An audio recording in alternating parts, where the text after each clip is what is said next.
Boa noite. Nos últimos 15 anos, os movimentos sociais ganharam uma vitrine até então não observada. Esses grupos estão crescendo e lutam pelo reconhecimento de sua identidade, enquanto buscam uma autonomia política. Ao mesmo tempo, observa-se um refluxo do movimento sindical. A gente vai conversar hoje sobre sindicalismo e o crescimento dos movimentos sociais. Com a gente, o assessor sindical, Paulo Sodatelli, e o cientista político, Mauro Petersen. Muito obrigado, Paulo, pela sua presença aqui no Mídia. Muito obrigado, Mauro. Paulo, os estudiosos apontam um refluxo do movimento sindical nos últimos 20 anos, principalmente por tantas mudanças ocorridas, tanto políticas quanto econômicas. Pode explicar um pouquinho para a gente como funciona isso, como está acontecendo esse refluxo do movimento sindical? Bem, não diria exatamente um refluxo, mas que há um momento de dificuldades há muito tempo isso está acontecendo. O movimento sindical atual, ele ainda é fruto do final da ditadura militar. O movimento sindical já teve muito tempo como um órgão do Estado e a partir de um certo tempo, da década de 80, final da ditadura militar, ele vai ganhando uma certa autonomia através dos movimentos de esquerda. E o surgimento da CUT é uma marca disso em 81. Então, durante a década de 80, houve um grande avanço do movimento que se combinou com a Constituição de 88. Talvez 88 seja o símbolo daquilo que o movimento conquistou durante a década de 80. Só que a partir de 90, há um processo, uma mudança no mundo inteiro, né, inaugurada pela queda do Muro de Berlim e com o fim do socialismo considerado real. Então acabou um pouco a utopia e a lógica de construção de uma sociedade mais justa, mais igualitária, foi modificada. Então o capitalismo, agora globalizado, agora neoliberal, ele muda a sua fisionomia e isso vai dificultar muito o trabalho do movimento sindical. Então o movimento sindical tem um avanço na década de 80 e a globalização, com todas as mudanças tecnológicas, com todo o desemprego e com a lógica de que estamos agora só os grandes vão vencer, ou seja, não há mais uma necessidade de incluir todo mundo, isso fez com que o movimento sindical perdesse muito do seu espaço. Né? Existe uma esperança agora com o governo Lula, mas isso é só uma esperança ainda, não tem nada de concreto ainda no ar. Em relação aos movimentos sociais, com esse processo de democratização, eles aumentaram? Qual foi a participação deles nesse período também? Eu tenho mais ou menos a mesma avaliação do Paulo. Acho que nós tivemos uma luta contra a ditadura pela redemocratização em que houve uma ativação da sociedade como um todo, tanto do movimento sindical como das igrejas, das religiões em geral, do movimento social. A Constituição de 88, ela abriga boa parte dessas lutas, ela contempla, tem uma série de avanços. Mas o contexto que vem depois é um contexto extremamente difícil, especialmente para a luta econômica, né, para a luta sindical, para a luta dos trabalhadores. Por outro lado, até pelo conjunto de direitos políticos que foram conquistados, participação política, a gente tem um avanço de outros movimentos, a criação de conselhos, a criação de organizações que lutam por fazer valer uma série de coisas que estão na Carta Constitucional e outras, né, que estão sendo inventadas. Para mim, o avanço dos movimentos sociais ele tem essa característica. Eles não substituem o movimento sindical, são uma luta diferente, tem alguns aspectos que são de lutas materiais, que tem a ver com o avanço da democracia mesmo, quer dizer, os movimentos eles estão pressionando as prefeituras, estão pressionando os governos estaduais que passaram a ser eleitos, pressionando o próprio governo federal, como é o caso do Movimento Sem Terra. Quer dizer, estão aproveitando uma liberdade, uma certa segurança que não existia na época da ditadura, né? A ameaça de repressão era muito mais intensa. Mas existem novos movimentos que merecem uma explicação em separado. Nesse sentido, a globalização tem um aspecto positivo, que é ao aumentar a capacidade de comunicação das pessoas no mundo inteiro, ela permite um intercâmbio maior de pessoas também no mundo inteiro, uma troca mais intensa de ideias, de valores, e isso faz emergir novos grupos, novos movimentos, novas identidades. Existe aí nessa história uma mudança de lógica, porque o movimento sindical, pelo menos o movimento que avançou com a CUT, com as centrais mais de esquerda, esses movimentos eles tinham uma lógica de luta de classes, ou seja, a classe trabalhadora era inimiga da classe patronal.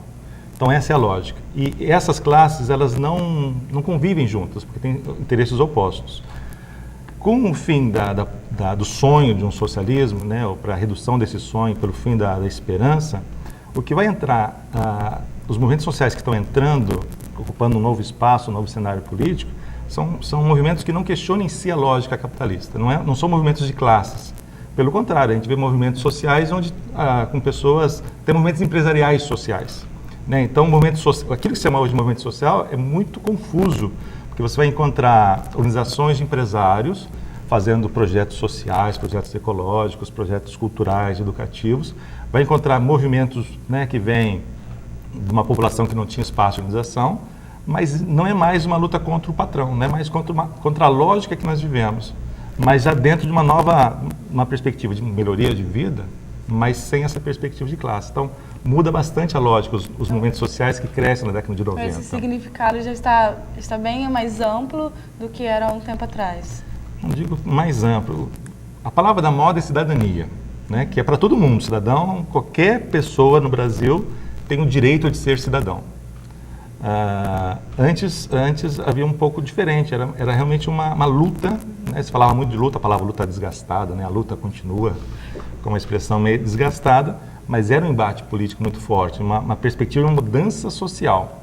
Esses movimentos não pode ter até um germe aí de uma mudança, uma sociedade mais igualitária, mas eles não estão na lógica de questionar a classe dominante, patrões. Pelo contrário, tem patrões fazendo movimento social. A gente pode observar que o sindicalismo brasileiro era político ideológico. E, ultimamente não, ele é mais reivindicatório, questão de salarial mesmo, manter o emprego, vamos reivindicar essa parte. E o que a gente pode esperar agora do governo Lula? Ele já que saiu ele era no movimento sindical, o que a gente pode esperar em relação a isso, tanto no governo dele? Você até começou a falar, mas o que a gente pode ter? Eu tinha já falado que não existe ainda nada concreto. A gente pode esperar o quê, né? Bom, eu espero, pelo menos. Aí já é uma questão menos de análise social, mas mais de esperança pessoal mesmo. O Lula ele é fruto desse movimento que eu estava comentando na década de 80. Ele é fruto disso, nasceu nisso. A sua história foi bastante explorada com a vitória eleitoral. Né? Era uma pessoa que nem queria fazer política, virou político em função do seu irmão, que era padre, que o levou para o sindicato, até que se tornou uma liderança política, né, dentro do Partido dos Trabalhadores. Só que existe um problema de que, na década de 90 todo, que é a época em que Lula está tentando conquistar o poder, nós estamos dentro dessa nova lógica, a lógica globalizada, a lógica neoliberal. Então, você até falou de refluxo, hoje os movimentos são mais reivindicatórios.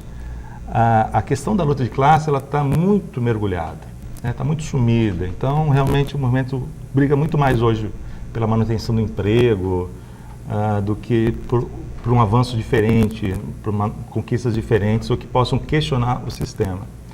Então, o movimento parece que entrou numa lógica vamos fazer o que é possível, vamos melhorar o sistema. Então, o governo Lula, ele não quebra ainda nada nesse primeiro momento de governo, nesses primeiros 6 meses, não há nenhuma mudança da lógica que vinha acontecendo na política. Lógico que tem uma inversão, digamos assim, um discurso muito mais social, uma preocupação com o social, uma tentativa de melhorar essa questão, mas a lógica econômica ainda é mesmo. Tem gente até que fala que a continuação do Fernando Henrique, tem toda uma polêmica. Agora o Fernando Henrique tinha criticado o governo, estava forte demais, algumas medidas, ele já voltou a elogiar o antigo governo, o governo de Fernando Henrique Cardoso, elogiando. Então tem toda uma tentativa de tentar fazer Lula entrar na lógica capitalista, a lógica de um mundo globalizado, uma lógica que não é exatamente a de mudar o sistema que nós vivemos.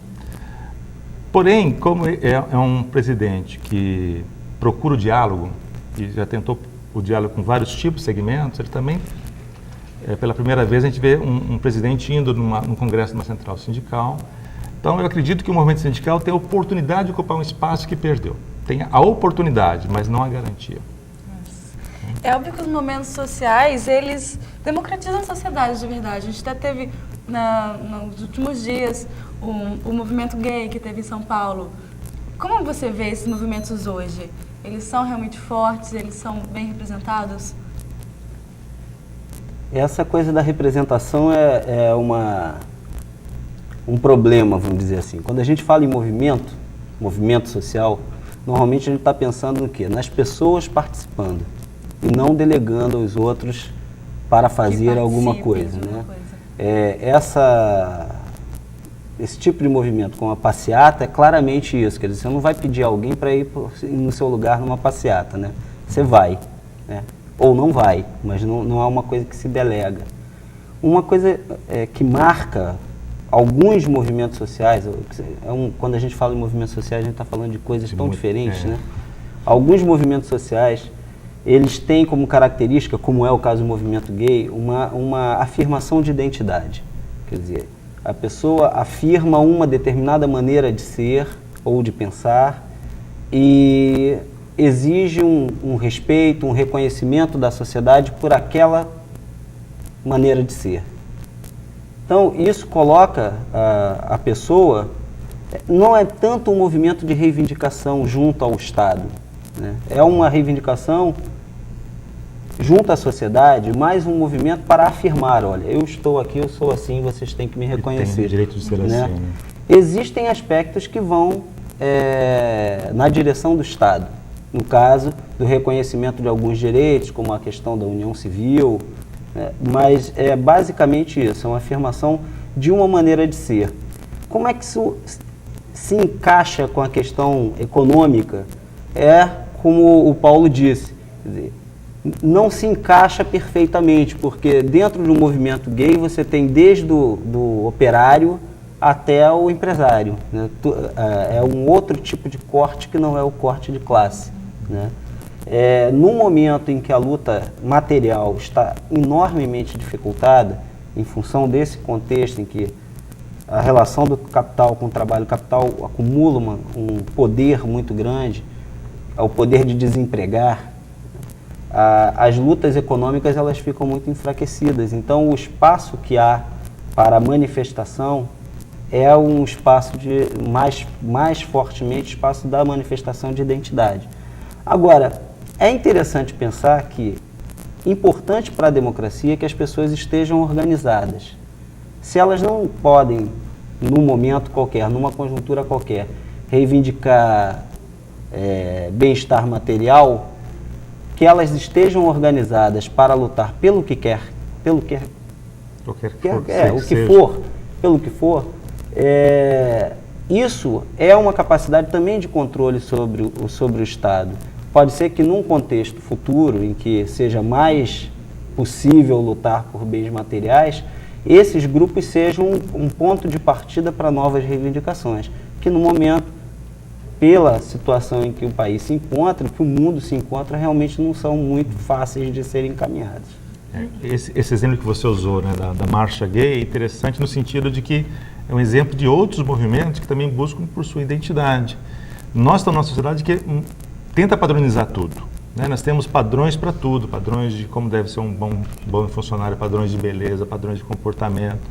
E esses movimentos buscam o direito da diferença, né? Eu sou gay, eu sou portador de uma deficiência física, eu sou portador até de uma deficiência mental. Então são movimentos que garantem o espaço social e isso é importante, sem dúvida. É importante muito para a democratização. Para a democratização. São pessoas que estão ocupando o seu espaço, estão brigando por esse espaço, coisas que muitas vezes eram sufocadas. Quer dizer, se essas pessoas são sufocadas naquilo que as diferencia, são sufocadas em outros direitos também. Então, são movimentos bastante positivos nesse sentido, apesar de não estarem na lógica de classe. O vídeo vai dar uma pausa para o intervalo, mas daqui a pouco a gente está de volta.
Hoje Mídia conversa sobre sindicalismo e o crescimento dos movimentos sindicais. Com a gente o assessor sindical, Paulo Sodatelli, e o cientista político, Mauro Petersen. Continuando a nossa conversa, os movimentos sindicais eles tiveram um declínio, estão tendo um declínio, enquanto o movimento social já está crescendo. Será que a gente pode considerar o movimento sindical o berço dos movimentos sociais? Acho que a pergunta os dois podem responder. Pode começar, por favor. Não vejo tanto como berço no movimento, que o movimento sindical seja o berço dos movimentos sociais. Na verdade, o berço dos movimentos sociais é a própria sociedade como um todo, né? As suas necessidades, as suas dificuldades, toda essa complexidade social que existe. A década de 80, ela foi ocupada por determinados tipos de movimentos. A igreja ocupou bastante espaço, a igreja católica, através das comunidades eclesiais de base, que existiram, aqui, principalmente aqui no Espírito Santo, quase todos os bairros da periferia da Grande Vitória tinha alguma comunidade eclesial de base, que teve uma atuação política importante.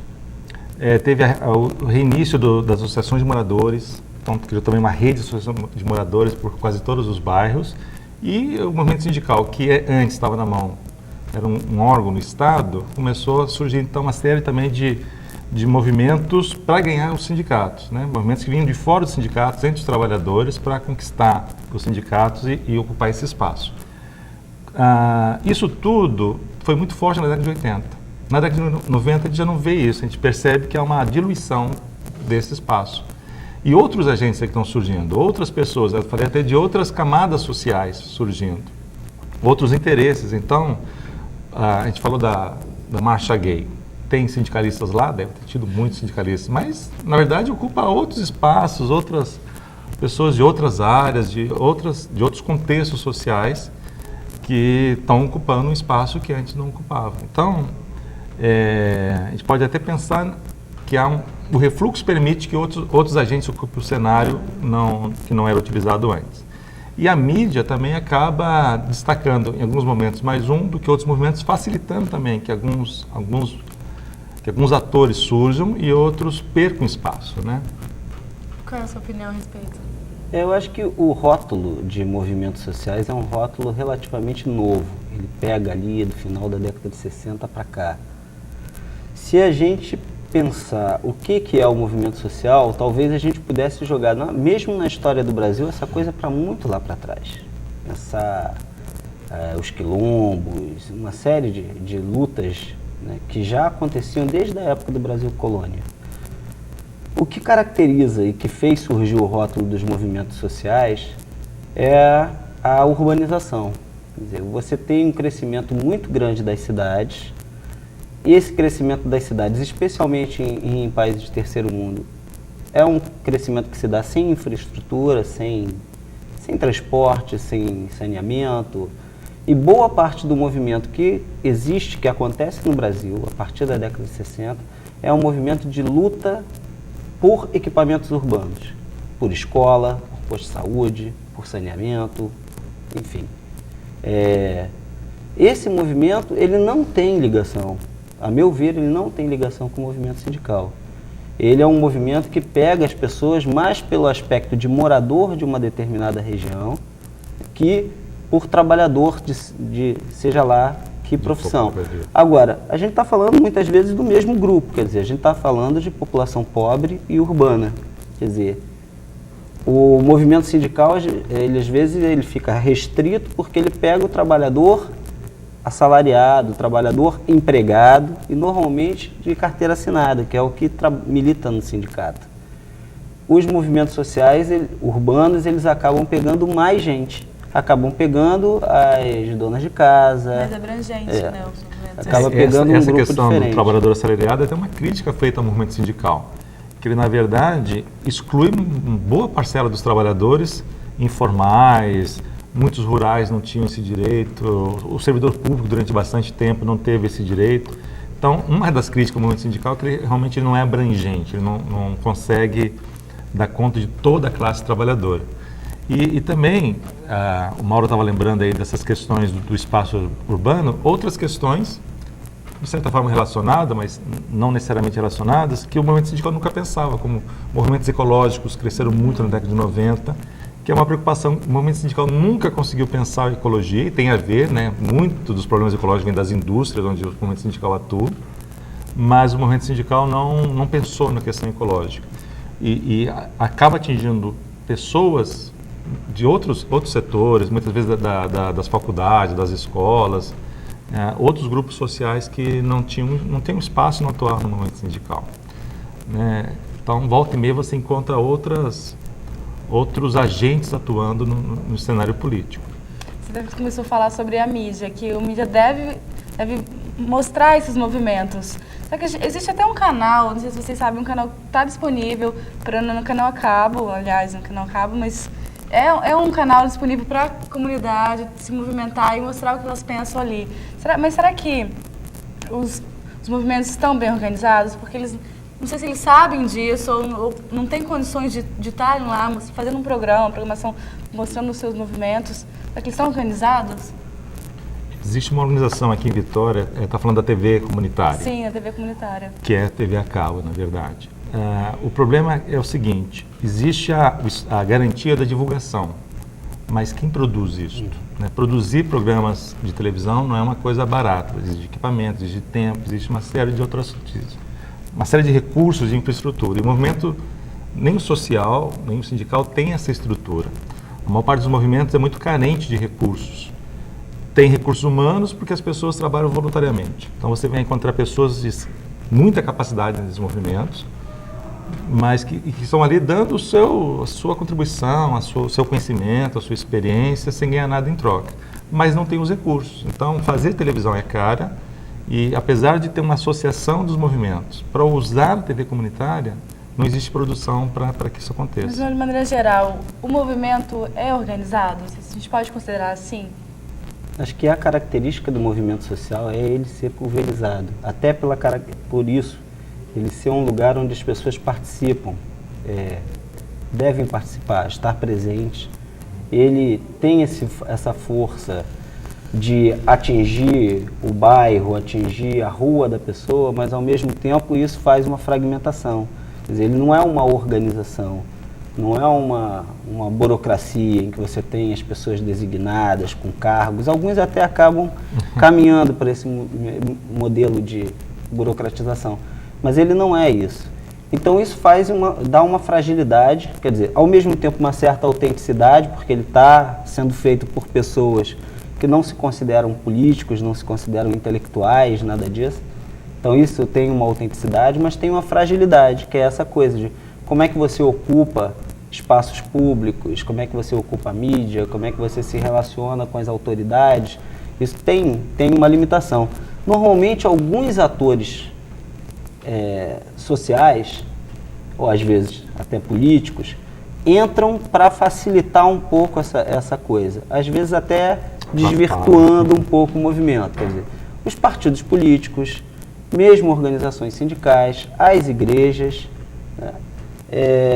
E mais recentemente é interessante as universidades. Essa expansão, inclusive, do curso superior faz com que haja mais gente capacitada, né, com titulação, com formação, que pode, às vezes, até pela presença, porque também aumentou muito a quantidade de pessoas cursando, né, um curso superior, aumentou a presença dessas pessoas em bairros mais populares também, né, bairros de classe média baixa. E isso, às vezes, cria uma certa ativação, quer dizer, você tem até uma presença um pouco maior de intelectuais junto a esses grupos. Existe uma curiosidade, uma coisa que está aparecendo também de novo, de uma aproximação do estudante universitário com as camadas populares.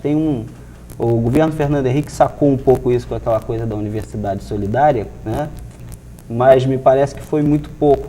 Mas existe um movimento espontâneo que a gente percebe nas semanas de qualquer coisa, lá no meu curso, lá nas Ciências Sociais, é muito claro isso, de uma tentativa de conhecer, de saber como é que se pode fazer alguma coisa junto.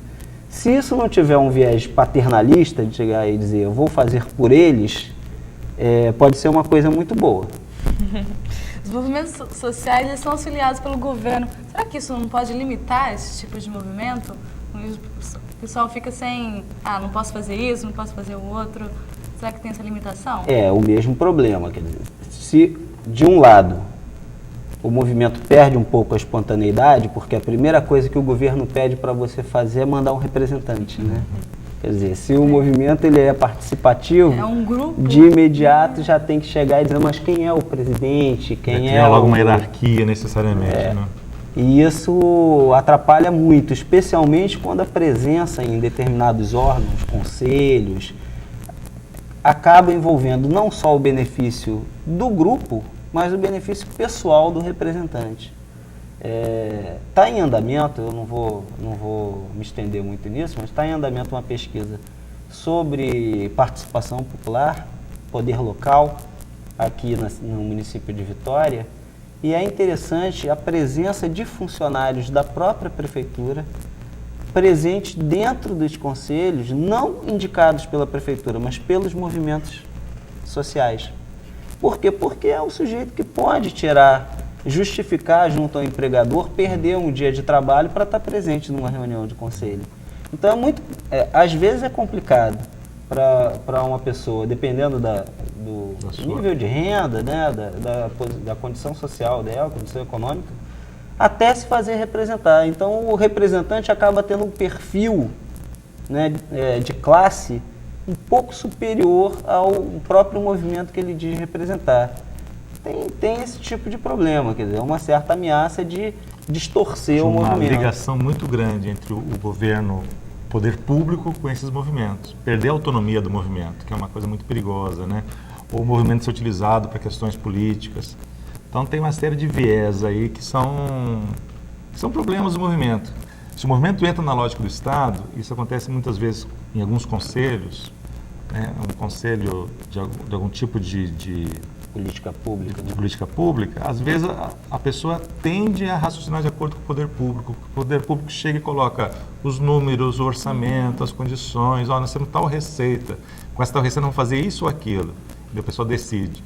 Então, mas decide dentro de duas opções já estabelecidas pelo poder público. Então, o limite, as possibilidades de escolha são muito poucas, porque estão determinadas pelo poder público. E isso é atuar dentro de uma lógica que não é a lógica de alguns movimentos que buscam a sua autonomia e, com isso, questionam, reivindicam, independente da lógica do Estado. Mas com todas essas limitações e alguns problemas, o movimento sindical hoje, a gente pode dizer que eles alcançam seus objetivos? O movimento sindical? O movimento sindical e o movimento social. O movimento social, pois eles alcançam o objetivo? Do ponto de vista do movimento sindical, me parece que nós temos uma pauta difícil, né? Quer dizer, o movimento sindical de funcionários públicos está confrontado com essa reforma previdenciária e, ao que tudo indica, vai ser passada por cima do movimento, então demonstra uma certa desarticulação, uma perda até de legitimidade junto à sociedade. Eu acho que a população está aceitando tranquilamente essa mudança dos direitos, né, dos funcionários públicos, achando que é legítimo, que boa para o país. Não há outra alternativa, né? Agora, e por outro lado, também pelos outros trabalhadores da iniciativa privada, a gente está vivendo uma taxa de desemprego monumental, que enfraquece qualquer movimento sindical. Agora, pelo lado dos movimentos sociais, é isso. Alguns movimentos parecem muito fortes. Muito obrigada pela presença de vocês. A gente tem que encerrar agora. Boa noite para vocês. Boa noite. Boa noite para vocês também. E já volto na semana que vem. Até lá.